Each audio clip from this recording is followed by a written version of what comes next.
மக்களவை தேர்தலில் வாக்காளர்கள் அனைவரும் வாக்களிப்பதை கடமையாக ஏற்று செய்ய வேண்டும் என கேட்டுக்கொண்டுள்ள தமிழக தலைமை தேர்தல் அதிகாரி சத்யபிரதா சாஹூ, மாநிலத்தில் எவ்வித அசம்பாவிதங்கள் இன்றி தேர்தல் அமைதியான முறையில் நடக்கும் என தெரிவித்துள்ளார். இதுகுறித்து நமது குமுதம் சேனலுக்கு அவர் அளித்துள்ள பிரத்யேக நேர்காணலை தற்போது பார்க்கலாம். வரும் 19ஆம் தேதி தமிழகத்தில் நாடாளுமன்ற தேர்தல் நடைபெற இருக்கக்கூடிய நிலையில் விரிவான ஏற்பாடுகளை தேர்தல் ஆணையம் செய்திருக்கின்றது. அது குறித்து நம்மோடு தமிழக தலைமை தேர்தல் அதிகாரி சத்யபிரதா சாஹூ இருக்கின்றார். சார் வணக்கம்.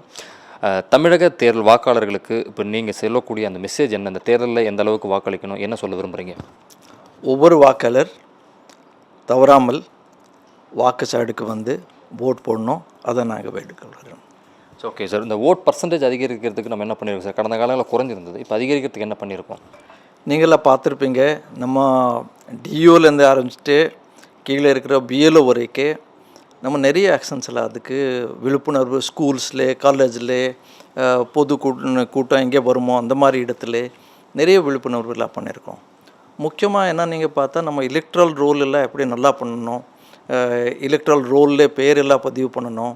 அதுக்கு எப்படி நம்ம ஒரு செல்ஃபோனில் வச்சுட்டு கூட இது பண்ணலாம். அப்புறம் நிறைய மெசேஜிங் எல்லாம் போட்டுட்டு சோஷியல் மீடியா மூலமாகவும் மெசேஜ் எல்லாம் கொடுத்துட்டு, சினிமா, நியூஸ் பேப்பர் இது மூலமாகவும் நிறைய இதெல்லாம் கொடுத்துருக்குறோம். ஸோ என்ன நம்ம எதிர்பார்க்குறோம்னாக்க இந்த வாட்டி நமக்கு நிறைய வாக்காளர்கள் நம்ம வாக்குச்சாவடியில் வந்து ஓட் போடுவாங்க. ஸோ லாஸ்ட் 2 days சார், இப்போ இன்னும் ஒரு நாள் தான் இருக்குது. இது நடுவில் பார்த்தீங்கன்னா சில பணப்பட்டுவாடா சம்மந்தப்பட்ட இந்த விவகாரங்கள் கடந்த காலங்களில் இந்த லாஸ்ட் மினிட்ல நடந்திருக்கிறதா வந்திருக்கு. இதை தடுக்கிறதுக்கு தேர்தல் ஆணையம் என்ன நடவடிக்கை எடுத்திருக்கு சார்? ஏதாவது ஸ்பெஷலாக மானிட்டர் ஏதாவது பண்ண போகிறோமா? நம்ம இதுக்கு எக்ஸ்பெண்டிச்சர் அப்சர்வர் எல்லாம் ஒவ்வொரு கான்ஸ்டிச்சுவன்ஸில் இருக்கிறாங்க. அவங்க இண்டிபெண்ட் அப்சர்வர்ஸ், ஜென்ரல் அப்சர்வர் இருக்கிறாங்க, போலீஸ் அப்சர்வர் இருக்கிறாங்க. அவன் ரொம்ப கடுமையாக அதுக்கு எல்லாம் ரிவ்யூ பண்ணிட்டு இருக்கிறாங்க. இப்போவும் நம்ம ஒரு ரிவ்யூ மீட்டிங் முடிச்சிருந்தோம். அது தவிர மக்கள் கையில் ஒரு பெரிய இதுக்கு ஒரு யந்திரம் இருக்குது. அது பார்த்தா விஜில் ஆப். அதில் நம்ம அந்த மாதிரி ஏதோ ஒரு சம்பவம் நடக்குதுனாக்க டக்குன்னு ஒரு நம்ம ஃபோட்டோ வீடியோ அதில் அப்லோட் பண்ணலாம். அதில் நம்ம அடையாளம் அதில் தெரியாது, ஏன்னா அது அனோனிமஸ் முறையில் நம்ம பண்ணலாம். எந்த இடத்துல என்ன லாங்கிடியூட் என்ன லாட்டிடியூட் அதில் நமக்கு வந்துடும். ஸோ அதனால் நம்ம ஆக்ஷன் எடுக்கிறதுக்கும் ஒரு நம்ம நல்லா வசதியாக இருக்கும். ஒரு 100 மினிட்க்கு உள்ள 100 மினிட்ஸ்க்கு வித்தின் 100 மினிட்ஸ் நம்ம அது ஆக்ஷன் எடுக்கிறதுக்கு அது தயாராக இருக்கிறதுக்கு எலெக்ஷன் கமிஷன் அணை இருக்கிறது. அதுக்கு நாங்கள் நிறைய அந்த மாதிரி டீம்ஸ் எல்லாம் ஃபார்ம் பண்ணி வச்சுருக்கிறோம்.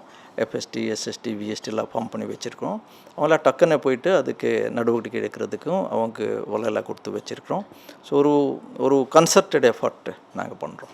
தேர்தல் நேரத்தில் ரொம்ப சவாலாக இருக்கக்கூடிய விஷயம்னு பார்த்தீங்கன்னா, அதாவது இந்த பதட்டமான வாக்குச்சாவடிகள், தேர்தல் ஆணையத்துக்காகட்டும் இல்லை வந்து நம்ம இப்போ வாக்காளர்களுக்காகட்டும், அந்த மாதிரி பதட்டமான வாக்குச்சாவடிகள், மிக பதட்டமான வாக்குச்சாவடிகளில் பொதுமக்கள் பயமின்றி வாக்கு செலுத்துறதுக்காக தேர்தல் ஆணையம் என்ன மாதிரியான பாதுகாப்பு நடவடிக்கைகள் எடுத்திருக்கீங்க?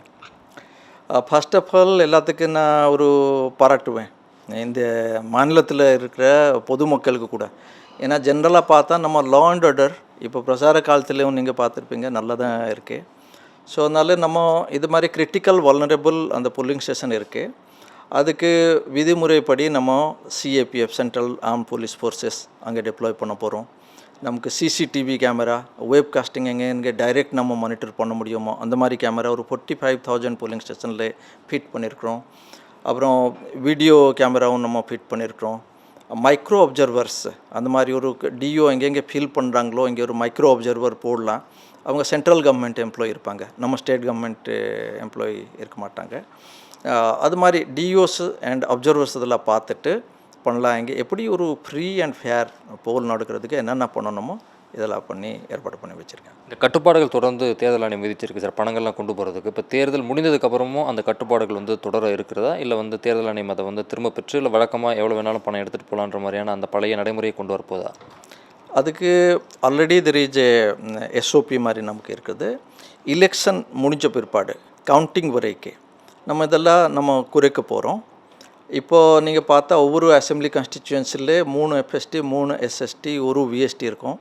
அது நம்ம will be reducing it by just one FST, 1 SST அதான் நாங்கள் வைக்க போகிறோம். ஆனால் நம்ம அந்த கண்காணிப்பு நம்ம அப்படியே இருக்கோம். அந்த லெவலுக்கு இல்லைன்னா கூட இந்த மாதிரி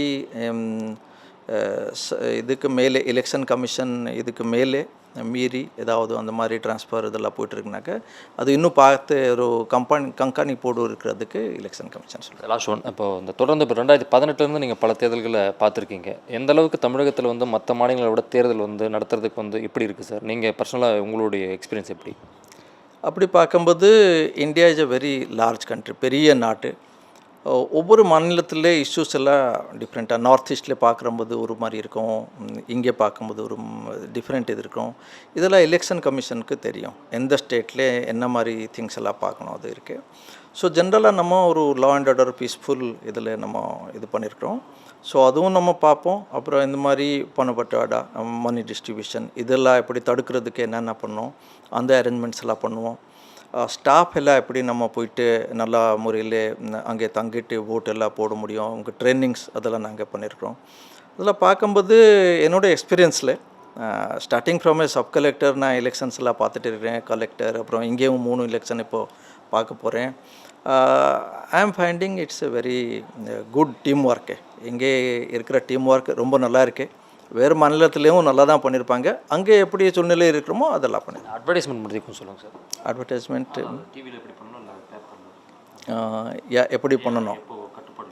இப்போது இன்றைக்கி 6 மணிக்கு அப்புறம் ஒன்லி கேண்டிடேட் பொலிட்டிக்கல் பார்ட்டி மட்டும் இல்லை, ஒரு சாதாரண நபர் கூட பிரச்சார காரியத்தை பண்ணக்கூடாது. ஸோ அதுக்கு ஒரு கட்டுப்பாடு எல்லாம் இருக்கிறது. அதுவும் நாங்கள் அட்வர்டைஸ்மெண்ட் ப்ரெஸ் ரிலீஸில் கொடுத்துருக்குறோம். அதனால பிரச்சார காரியெல்லாம் யாருமே பண்ணக்கூடாது. அந்த அசெம்பிளி கான்ஸ்டிச்சுவன்ஸில் வெளியிலேருந்து யார் பிரச்சார காரியத்துக்கு வந்திருந்தால் அவங்க வெளியில் போகிறதுக்கும் நமக்கு இதெல்லாம் இன்ஸ்ட்ரக்ஷன்ஸ் எல்லாம் கொடுத்துருக்கோம். அந்தந்த மாவட்டத்தில் டிஓ ஆர்ஓ எல்லாம் அந்த இன்ஃபர்மேஷன் கொடுத்துருக்காங்க. தேங்க்யூ.